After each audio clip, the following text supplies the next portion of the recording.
Assalamualaikum warahmatullahi wabarakatuh. Kembali lagi bersama saya. Oke, di video kali ini kita akan membahas tentang PPKM. Ya, buat teman-teman yang di luar sana tetap jaga protokol kesehatan, jangan lupa pakai masker dan jaga jarak. Saya buka masker karena ini kan kita jauh ya, dan berdua juga. Itu udah prokes juga kan? Udah prokes juga. Nah, malam ini saya lagi sama Bang Akbar, salah satu pebisnis muda yang sudah sukses lah kalau dibilang ya. Dimana di video sebelumnya kita juga udah pernah ngobrol sama Bang Akbar. Kali ini kita ingin tanya-tanya nih tentang PPKM sama pebisnis muda ini. Ya, gimana kabarnya Bang Akbar? Alhamdulillah baik. Alhamdulillah baik ya. Mudah-mudahan kita semua sehat selalu Bang ya. Nah, dan dilindungi sama Allah Subhanahu wa taala. Amin. Oke Bang, ya jadi kita masuk aja nih ya. Jadi dampak PPKM terhadap bisnis ini yang mau kita bahas Bang. Ya dimana kan ya yang kita lihat dari video-video di sosial media itu Bang ya, banyak tuh pedagang-pedagang yang dibatasin ya jualannya untuk resto-resto, kafe-kafe khusus take away kan gitu. Nah pedagang-pedagang kecil juga ini kan terbatas mereka jualannya. Ya jadi pertama saya mau nanya nih Bang, bagaimana pendapat Abang nih? Ya dengan adanya PPKM yang sedang berlangsung saat ini ya, sebagai Abang kan pelaku bisnis di sini, gimana pendapat Abang? Jadi pastinya PPKM ini kalau kita lihat dan saya merasakan sendiri tentunya pasti ada dampaknya. Nah dampaknya tentunya kalau bagi kita yang para pembisnis dan juga pengusaha-pengusaha pedagang pasti sangat merasakan kali dampaknya. Benar Bang. Nah kan gitu. Cuman bagaimana kita memang nanti dituntut bagaimana kita supaya lebih cerdas. Bagaimana di tengah-tengah PPKM ini kita bagaimana bisa juga yang produktif sehingga kita tetap bisa menghasilkan juga, bisa profit ya, Tetap produktif dan bisa profit. Jadi kalau kita lihat sih PPKM ini ada sih banyak pandangan-pandangan gitu kan. Jadi ada yang bilang PPKM ini repot nih, susah nih. Tapi bagaimana kita sekarang ini anak-anak muda, bagaimana kita lebih positif sih kan gitu. Karena kalau kita fokusnya di negatif aja, fokusnya di masalah-masalah PPKM ini tentunya kita nanti bisa stuck kan gitu, kita nggak bisa ngambil apa, akhirnya kita ya di rumah aja jadi sampai nunggu corona habis, sampai corona habis kita pun nggak tahu sampai kapan coronanya habis gitu. Jadi sampai beras habis ya, beras pun habis juga gitu. Untungnya air minum nggak habis untuk gitu. air minum nggak habis Tapi kayaknya air minum aja nggak bisa kan gitu ya. Makanya kita harus tetap positif ya Bang ya, untuk nanggapin PPKM ini ya. Karena kan ada yang kayak gini Bang, PPKM pelan-pelan kita mati gitu ya. Banyak sih kan, banyak statement-statement orang menanggapi terkait tentang PPKM ini. Cuman kalau kita sih bagaimana sih kita lebih positif. Jadi walaupun saat ini kita PPKM banyak pembatasan, tapi bagaimana kita dituntut supaya tetap bisa produktif juga. Ya misalnya kayak kita bisnis, bagaimana bisnis kita juga bisa produktif dan tetap bagaimana bisa seperti biasa walaupun tidak bisa 100% kayak yang sebelum PPKM-nya. Tapi kita berupaya terus kan gitu, pasti dampaknya ada sekali ya. Kalau di bisnis juga pasti ada penurunan. Nah kalau di bisnis Bang Akbar yang sedang Bang Akbar jalani saat ini, penurunannya kira-kira berapa persen Bang? Sejauh ini masih 20-an% lah, 25%. Berarti masih termasuk survive nih bisnis ya Bang, masih penurunannya sedikit ya. Survive. Jadi ya walaupun survive tentunya kan kita nggak tahu apakah PPKM ini sampai waktu yang sudah ditentukan atau diperpanjang kan gitu. Jadinya kita memang saat ini kita memang harus dituntut, memang harus lebih kerjanya lebih ekstra dan cerdas. Dan kalau saya lihat sih kita bisa ambil pelajaran dari sebelumnya PSBB ya. PSBB. Jadi PSBB itu kan masih mencekam, jadi orang masih masih parno tuh terkait tentang si corona kan gitu kan, masih parno, sikit-sikit tuh orang heboh, akhirnya kepikiran terus, akhirnya nggak bisa di rumah itu. Nah kita kan udah belajar tuh, cuman PPKM ini memang pemberlakuannya lebih dibatasin aja kan itu, sampai jam buka, jam tutup kan gitu. Nah cuman mungkin kita di sini harus lebih cerdas tadi gitu kan gitu kan ya. Kalau misalnya kita yang bisnis retail, bagaimana kita juga bisa manfaatkan kayak offline online. Dia ya online-nya juga harus lebih kencang kan gitu kan. Nah jadi saya rasa Oke, berarti masih tetap harus bisa berjalan ya kan, walaupun kita dari online Bang ya. Benar. Nah, berarti yang kedua Bang ini, apakah ada dampak Bang dari bisnis Bang Akbar nih terkait pemberlakuan PPKM saat ini? Dampaknya yang saya bilang tadi, dampaknya masih ada. Berarti yang penurunan 20% tadi itu ya. 20 sampai 25% sejauh ini, dan kita berdoa bagaimana bisa sampai nggak ada 25% ya. Amin. Kalau bisa tetap stabil aja deh. Langkah apa kira-kira yang Bang Akbar lakukan supaya tetap stabil ataupun bisa meningkat lagi, Bang? Sejauh ini kita sama tim sih udah kita udah kumpul, udah meeting, kita fokus memang di online-nya juga. Nah, bagaimana bisnis kita ini tetap bisa berjalan walaupun si pembisnis tadi bisa melalui dari rumah kan gitu. Karena apalagi zaman sekarang sih sebenarnya kita sih lebih mudah sih, apa-apa aja mudah gitu. Tinggal kita aja mau dituntut lebih kerja keras tadi yang saya bilang, kerja ekstra. Karena kalau misalnya ngirim-ngirim barang misalnya kan nggak kita yang langsung yang ngirim-ngirim. Kan Ada yang ngirim ya? udah ada yang tinggal yang ngirim gitu. Cuman kita memang harus dituntut aja tadi gitu kan gitu. Kalau market pasar ya tentu kan kita sama itu. Nggak PPKM pun kita juga nggak langsung ngirimin kan gitu kan. Kita juga berinteraksinya sama teman-teman yang di luar kota, di seluruh Indonesia kita juga. Jadi saya rasa ya mungkin suasana dan momennya aja yang berbeda gitu. Pasti dampak juga ada. Oke, nah berarti kalau di online nih Bang, Bang Akbar kira-kira kalau untuk ngembangin bisnisnya lewat online, ini lewat apa Bang biasanya? Kalau saya sih, saya ini fokusnya di Facebook, Facebook, Instagram. Banyak orang teman-teman tuh di Instagramnya tuh kurang maksimal sih memanfaatkan apa ya medsosnya, IG-nya tadi itu. Jadi sebenarnya tuh peluangnya sangat cukup besar di situ. Ladang basah Bang ya? Iya. Kalau kita bilang tuh ladang basah ya. Cuman makanya teman-teman tuh harus kerja lebih ekstra, belajarnya lagi kayak mana supaya nih dari Facebook dan IG ini juga tetap kita bisa produktif di situ kan gitu. Nah itu Bang, jadi kan mungkin teman-teman di luaran sana itu dia ada sosial media, dia ada Instagram, dia ada Facebook gitu, dia ada WA, tapi dia bingung nih gunainnya. Nah di bisnis Bang Akbar yang sedang Abang jalanin saat ini, apakah ada bimbingan untuk seperti itu ya Bang? Nah, kita sejauh ini dan sebenarnya sih sebelum PPKM kita udah buat program itu sih. Kita udah buat project. Jadi kita bakalan sudah berjalan sih, bukan bakalan. Kita udah berjalan tuh meeting Zoom ya. Kita dari meeting Zoom kita kan edukasi teman-teman yang di seluruh Indonesia. Ya mungkin teman-teman yang di Kalimantan. Nah, mereka ada berapa orang. Nanti kita edukasi langsung khusus dari Medan gitu kan. Terkait tentang bagaimana strategi yang supaya bisa bisnisnya juga meroket gitu kan. Nah kalau saat ini tentunya nambah lagi nih, bagaimana di tengah pandemi, di tengah PPKM ini bisnis kita juga masih bisa tetap meroket gitu. Nah bakalan temanya nanti gitu kan, strateginya kita buat bakalan begitu nantinya. Jadi tetap sudah berjalan sih kita. Jadi teman-teman yang di luaran sana sekalipun kalau misalnya mau mendapatkan edukasi bimbingan bisnis tadi itu ya bisa langsung kabari kita aja, Bisa langsung ya Bang? nanti kita kasih bagi info gimana cari taunya. Ya, karena kan terkadang gini Bang, teman-teman kita di luaran sana itu ada yang mereka itu masih bekerja gitu ya, masih sambil bekerja gitu. Terkadang mungkin waktu, terus mungkin aku nggak pandai nih gunain sosial media, aku mau bisnis nggak ada waktu nih gitu kan. Karena kan di sini kita ini jadikan pelajaran mulai dari lockdown ke PSBB sekarang ke PPKM, dimana dampak ini kan ke kita semua kan gitu. Khususnya kemarin yang saya baca itu ada sekitar berapa ribu karyawan tuh Bang, 84.000 ya. Nah itu kan jadinya dirumahin. Nah makanya kita harus pandai juga melihat sebuah peluang bagaimana kita walau sambil kerja bangun bisnis walau masih kecil gitu Bang ya. Nah mungkin mereka ini kendalanya itu Bang, nggak pandai bisnis dan nggak pandai manfaatin sosial media tadi. Oke, jadi makanya yang saya bilang tadi tuh, jadi memang kita harus kerja keras. Nah jadi kerja kerasnya bukan hanya pas ketika PPKM ini kita kerja keras, jadi gitu.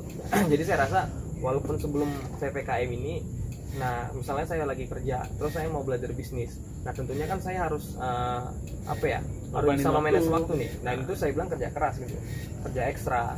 Nah jadi sebelum PPKM pun ini kita memang harus kerja ekstra memang kalau kita mau dapat penghasilan lebih kan gitu kan. Jadi ya saya rasa apalagi udah PPKM begini ya tentunya kita memang harus lebih ekstra kerjanya. Jadi ya belajar sambil bisnis lah.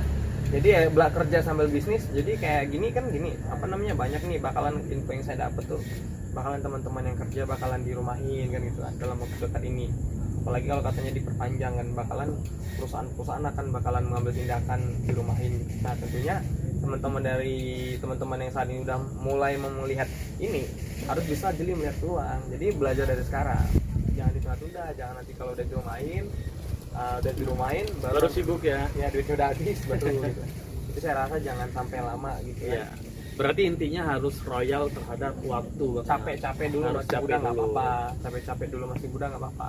Cuman kadang itu bang ya, banyak anak muda di luar sana itu nggak mau capek bang, mau ya rebahan aja gitu. Kalau bilang nggak capek ya jangan bilang pengen sukses, pengen berhasil kan gitu.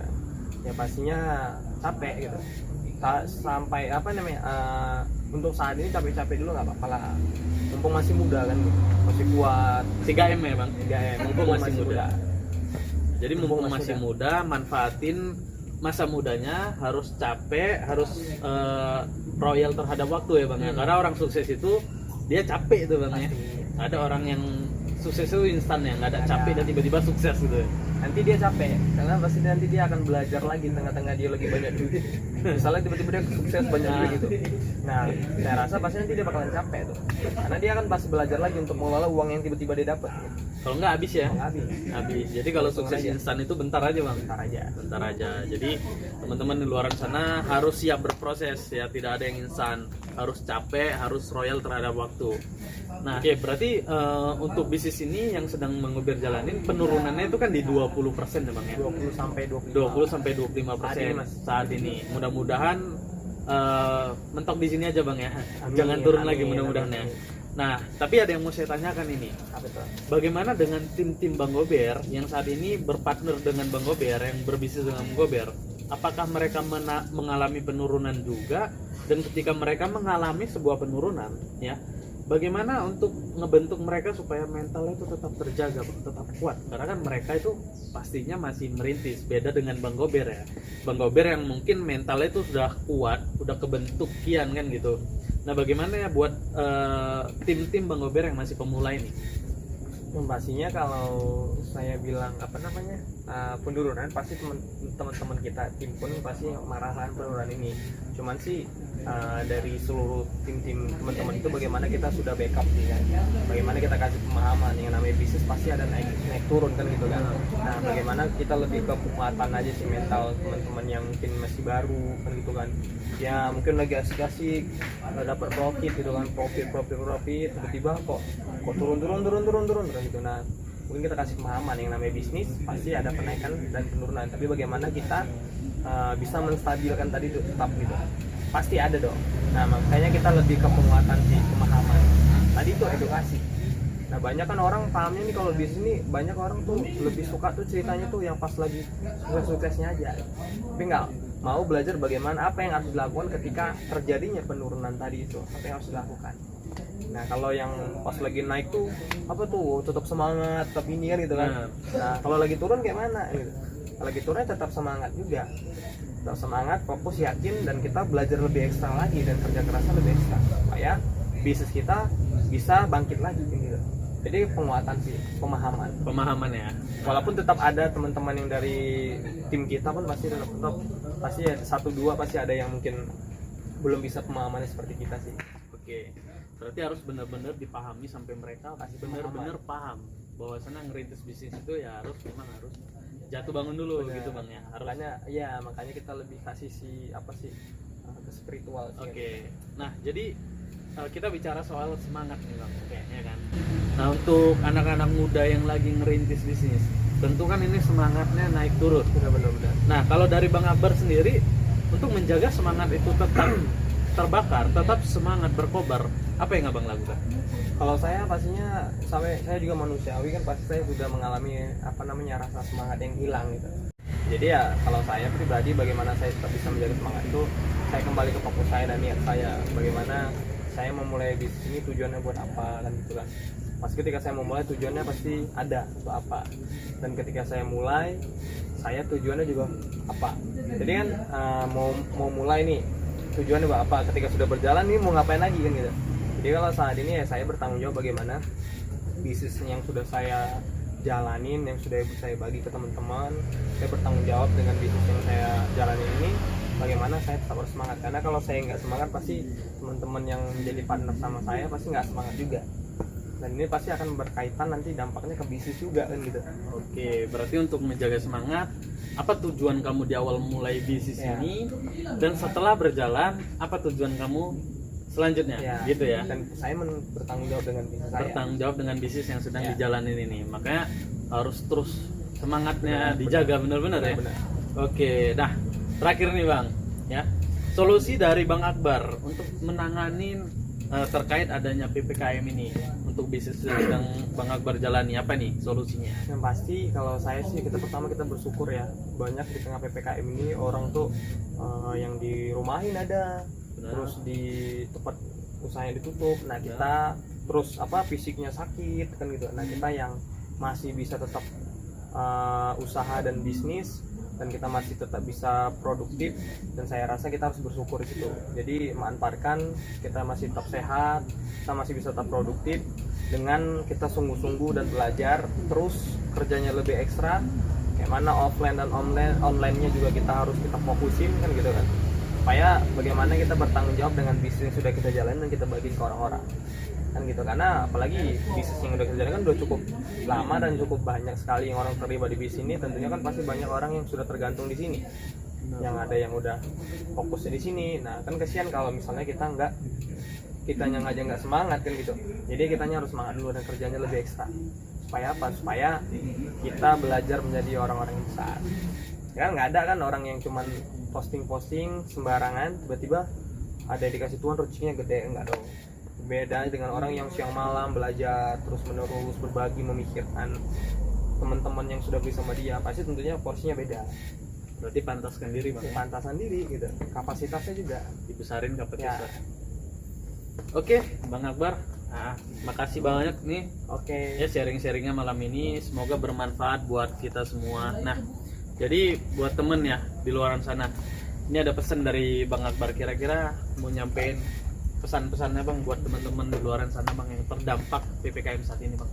Yang pastinya buat teman-teman semuanya, yang sebelum tadi kita bersyukur ya, masih diberi kesehatan, kekuatan, masih bisa tetap berjuang, tapi tetap jaga prokesnya, ikutin anjuran yang udah yang di arena sama pemerintah ya. Nah, penting kamu masih muda tuh manfaatkan waktu kamu.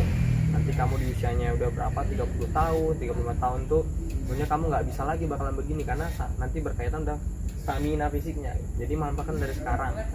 Jadi saya banyak dapat informasi dari kawan-kawan juga, partner saya juga. Jadi kalau bisnis di tengah pandemi atau PPKM seperti ini bisa survive, kan kita survive aja, bakalan pasti kan ya. Kalau nggak PPKM ini bisnis bakalan besar, bakalan meroket ya. Kalau kita bisa menjaga bisnis kita bertahan survive di tengah PPKM gini, nanti pasti kalau sudah selesai ini pasti bisa naik. Banyak bisnis yang tumbang. Nah kita kan enggak, kita cuman penurunan aja ya. Manusia saya bilang tuh stabil sih, wajar aja namanya bisnis. Jadi yang penting tuh kitanya yang harus ekstra kerjanya. Kita harus ekstra kerjanya. Masih muda mumpung ya. Jadi ingat ya teman-teman, 3M, mumpung masih muda. Ini pesan dari Bang Akbar. Dan juga buat teman-teman yang saat ini terdampak PPKM, yang bingung cari peluang bisnis, boleh nanti di kontak kita dua, Bang Akbarnya lah pastinya ya, boleh di kontak Bang Akbar. Kalau mau sharing-sharing monggo silakan. Oke, buat teman-teman mungkin sekian aja sharing-sharing malam ini. Mudah-mudahan video ini bermanfaat. Tetap semangat, tetap jaga kesehatan, tetap patuhi protokol kesehatan, pakai masker dan jaga jarak. Billahi taufiq wal hidayah. Wassalamualaikum warahmatullahi wabarakatuh.